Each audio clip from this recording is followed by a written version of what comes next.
एक पति पत्नी होते हैं, उनके कोई संतान ना होती है, वो लोग अनाथ आश्रम जाते हैं और वहाँ से एक छोटी सी बच्ची लाते हैं और उसे पाल पोस करके बड़ा करते हैं और उसी छोटी सी बच्ची में ही अपने बच्चे को देखते हैं। यानी उसके प्यार में कोई कमी नहीं करते हैं। जैसे अपना बच्चा उसी तरीके से उसे पालते पोसते हैं। वो जो छोटी बच्ची थी धीरे धीरे बड़ी होने लगती है, लेकिन जैसे ही वो बड़ी होती है, जब 19 साल की हो जाती है तो कुछ ऐसा करती है, आप सुनेंगे तो वाकई में सोचने के लिए मजबूर हो जाएंगे। आखिर हुआ क्या था, पूरी कहानी इस वीडियो में बात करूंगा, बस लास्ट तक बने रहो और देखते रहो। नमस्कार दोस्तों, मैं विजय शंकर पाल। इस वीडियो को लाइक करना, चैनल को सब्सक्राइब करना। रोजाना शाम को हमारी 7 बजे एक नई वीडियो आती है, तो चैनल को सब्सक्राइब करके बेल आइकन को जरूर दबा लीजिएगा। बाकी आप लोग कहाँ से हमारी वीडियो देखते हैं कमेंट जरूर कीजिएगा, नेक्स्ट वीडियो में आप सभी का नाम जरूर लूंगा। हमारे टेलीग्राम चैनल की लिंक डिस्क्रिप्शन में है, तो मस्ट ज्वाइन हो जाइएगा। चलिए स्टार्ट करता हूँ। आज की जो सच्ची घटना सुनाने जा रहा हूँ ये है, एक जिला है नागपुर। यहीं के रहने वाले जगदीश परिहार होते हैं, जो कि बहुत ज़्यादा अमीर परिवार नहीं बल्कि एक मिडिल परिवार होते हैं। जैसे एक सामान्य लोग होते हैं, यानी सामान्य सा एक छोटा सा घर होता है और पति पत्नी होते हैं, यानी खाने पीने की किसी चीज़ की कोई दिक्कत नहीं होती है।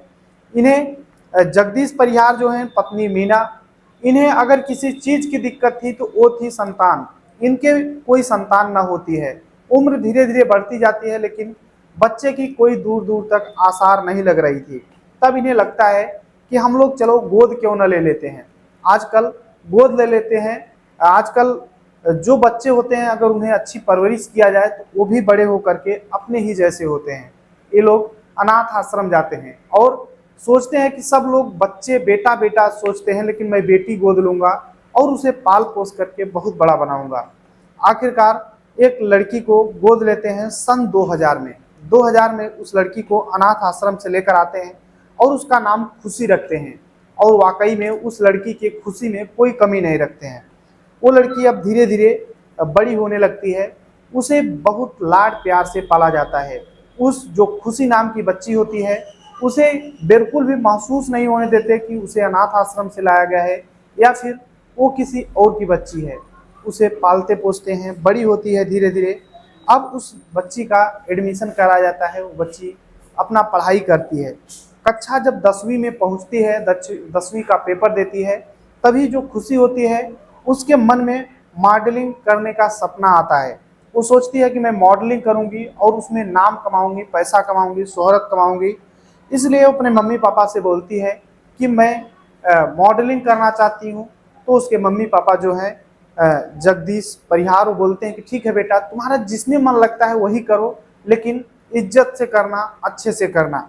आखिरकार वो लड़की जिसका नाम खुशी होता है, वो राय सोनी कॉलेज में ग्रेजुएशन में एडमिशन लेती है, लेकिन ग्रेजुएशन करते समय ही फैशन मॉडलिंग करने लगती है। आखिरकार ग्रेजुएशन पूरा नहीं कर पाती है और छोड़ देती है।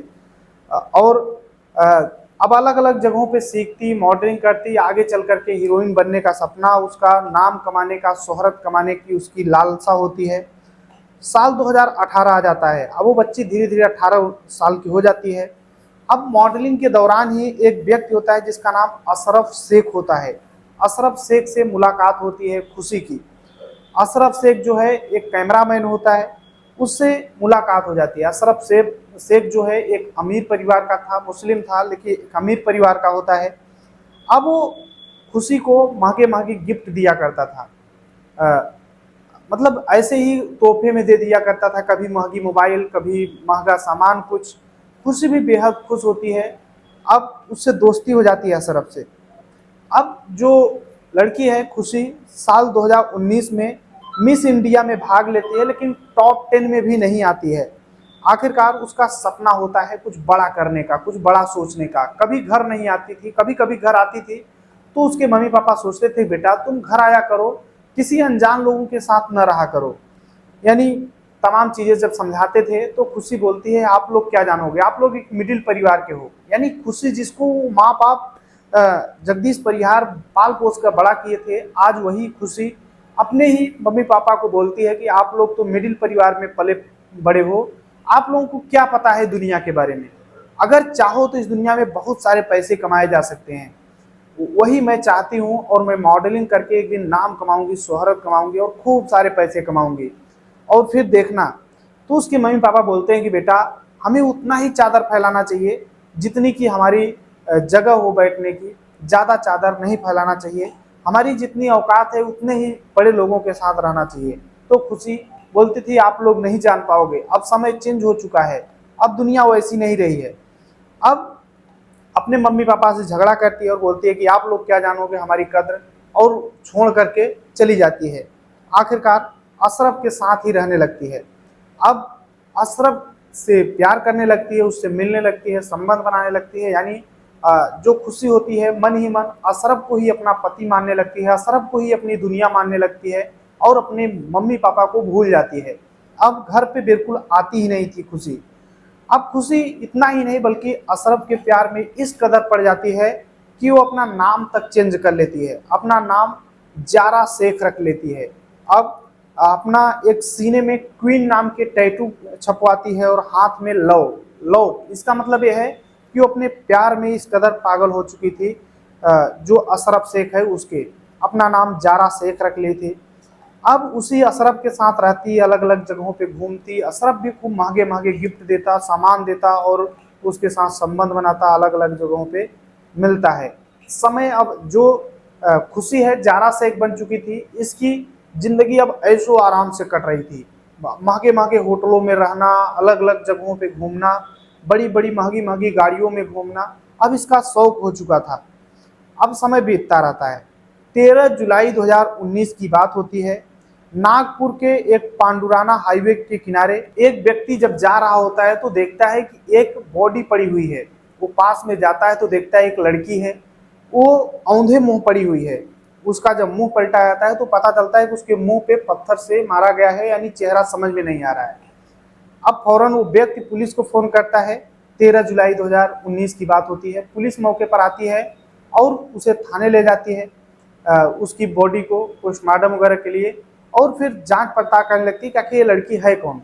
तब वो लड़की जो है नए नए कपड़े पहनी हुई थी, तो उस कपड़े में एक बिल होता है, मतलब एक दुकान का बाकायदे एक पोस्टर लगा होता है। तो उस दुकान पे जब पुलिस पहुंचती है तो पूछती है कि यहाँ पर ये कपड़ा खरीदा गया था क्या, तो दुकान वाले बोलते हैं कि हाँ, एक बिल दिखाते हैं और 6,000 का बिल होता है। तब पता चलता है कि ये लड़की जो इस दुनिया को छोड़कर गई थी वो कोई और नहीं बल्कि खुशी कुमारी है, जारा शेख जिसका नाम हो चुका था। 6,000 का बिल होता है। अब जगदीश परिहार को फोन लगाया जाता है, वहीं से किसी तरीके से नंबर निकाल करके जगदीश परिहार आते हैं मौके पर। अब पुलिस वाले जगदीश परिहार रोने लगते हैं। पुलिस वाले पूछते हैं कि आखिर मैटर क्या है, किसने आपकी बेटी को इस दुनिया से हटाया है। तो जगदीश परिहार बोलते हैं कि साहब, हमें नहीं पता किसने हटाया है, लेकिन मैंने इस बच्ची को गोद लिया था सन 2000 में, और ये बच्ची को मैंने लाड प्यार से पाला है। लेकिन ये बच्ची जैसे ही बड़ी हो गई, अब अपने मनमानी करने लगी थी। एक लड़का है अशरफ शेख, उसके साथ रहने लगी थी, अपना नाम चेंज कर ली थी जारा शेख, और उसी के साथ रहती थी। अब पुलिस वालों को जब अशरफ शेख का नाम सुनाई देता है तो पुलिस वाले अशरफ शेख को उठाते हैं और थाने लेकर आते हैं और बोलते हैं कि जिसके साथ तुम रहते थे, तुम्हारी गर्लफ्रेंड जो है खुशी, जारा शेख जिसका नाम हो चुका है, वो कहाँ पर है। तो अशरफ शेख बोलता है कि उससे तो मेरा काफ़ी दिन पहले ही छुट्टी छूटा हो गया है, अब वो मेरे साथ नहीं रहती, न ही बात करती है। अब पुलिस वाले उसे ही थाने में रखते हैं, लेकिन उससे पूछताछ जारी रखते हैं। अब सीसीटीवी कैमरे खंगाले जाते हैं। तो 12 जुलाई 2024 की बात होती है। दरअसल जहाँ पे अशरफ शेख और ये जारा शेख यानी खुशी रहते थे, वहाँ पर कोई सीसीटीवी कैमरा नहीं होता, लेकिन एक पेट्रोल पंप होता है। वहाँ पे लगभग 10 बजे रात एक गाड़ी गई थी। उस गाड़ी में अशरफ शेख और जो खुशी होती है वो दोनों दिखे थे। लेकिन 2 बजे रात अशरफ शेख उसी गाड़ी को उसी पेट्रोल पंप के रास्ते आ रहा था, लेकिन उसमें खुशी नहीं थी। तब पुलिस वाले सख्ती से पेश आते हैं अशरफ शेख से। तब अशरफ शेख जो है टूट जाता है पुलिस के सामने, और टूटने के बाद एक कहानी सुनाता है। अशरफ शेख बताता है कि खुशी से जब मैंने मिला था उससे बहुत ज़्यादा प्यार करता था। खुशी भी अपना धर्म चेंज कर ली थी, अपना नाम जारा शेख रख ली थी, और हम दोनों बहुत खुश रहते थे। लेकिन खुशी जो है उसकी डिमांड बढ़ती जा रही थी। वो महंगे महंगे गिफ्ट की आदी हो चुकी थी। मुझसे ही गिफ्ट नहीं लिया करती थी, बल्कि मेरे जो दोस्त होते थे या फिर और जो लोग होते थे उनसे महंगे महंगे गिफ्ट लिया करती थी और मुझसे बोलती थी कि शादी करो। लेकिन मैं बोलता था कि चलो, जो अशरफ शेख है वो खुशी से बोलता था कि ठीक है शादी कर लेंगे, लेकिन तुम दूसरों से गिफ्ट मत लिया करो, दूसरों से संबंध मत बनाया करो, दूसरों के संपर्क में मत आया करो। तो खुशी बोलती थी मेरी लाइफ है, मैं अपने हिसाब से चाहे जिससे गिफ्ट ले सकती हूँ, लेकिन किसी के साथ गलत नहीं करती हूँ, बस तुम्हारे साथ ही रहती हूँ। यही बात अशरफ को अच्छी नहीं लगती है और इसीलिए दोनों जाते हैं बाकायदे 12 जुलाई को रात में, और अशरफ से उसे शॉपिंग कराता है, नए नए कपड़े खरीदवाता है और फिर दोनों एक सुनसान इलाके जाते हैं। और वहीं पर फिर से खुशी बोलती है कि देखो अशरफ, तुम शादी करो मुझसे जल्द, मुझे शादी करने की इच्छा है। तो अशरफ शेख बोलता है कि मुझे शादी नहीं करना है, और फिर अपनी गाड़ी खराब होने का बहाना बनाता है और पीछे से एक रिंच निकालता है, उसके सिर में मारता है, और जब वो बेहोश हो जाती है तो पत्थर से उसके चेहरे को खराब करता है और एक सड़क किनारे फेंक देता है।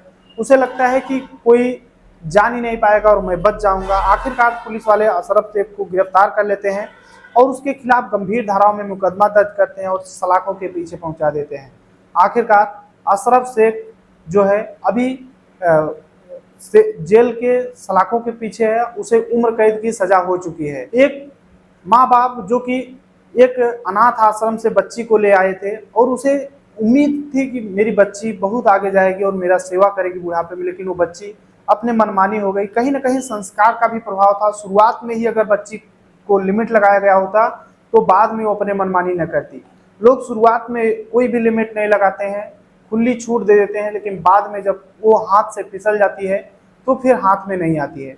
आखिरकार वही हुआ जारा शेख उर्फ खुशी के साथ। खुशी बहुत बड़े बड़े सपने लेकर चली थी कि मैं बहुत बड़ा बनूंगी, नाम कमाऊंगी, बहुत ज़्यादा पैसे कमाऊंगी। एक मिडिल क्लास की होते हुए बड़े बड़े लोगों के साथ उठना बैठना करती है और फिर उसका नतीजा ये होता है कि वो इस दुनिया को छोड़कर चली जाती है। बाकी आप लोग अपनी राय जरूर देना है। पूरी कहानी जो है सुनाने का उद्देश्य किसी को परेशान करना है, दुख पहुंचाने, बल्कि आप सभी को जागरूक करना है। जहां भी अपना अपनों का ख्याल रखें, सुरक्षित रहें। चलते हैं कमेंट की ओर। तो पूनम माही हैं जो कि छत्तीसगढ़ से हैं, रमजान सिवनी मध्य प्रदेश से, मनीष मीना है जो कि राजस्थान से रहने वाले हैं, विनोद कुमार प्रजापति नवादा लोनी से, आंचल द्विवेदी प्रयागराज उत्तर प्रदेश से रहने वाली हैं, समरजीत सिंह है हापुड़ से, चंदन पाल चंदौली उत्तर प्रदेश से, भगवंत प्रसाद तिवारी बस्ती उत्तर प्रदेश से, साबिर अली बीकानेर राजस्थान से, रामलाल मेघवाल अल्टा बाड़मेर राजस्थान से, हर्षित सिंह देवरिया उत्तर प्रदेश से, जीएस चौधरी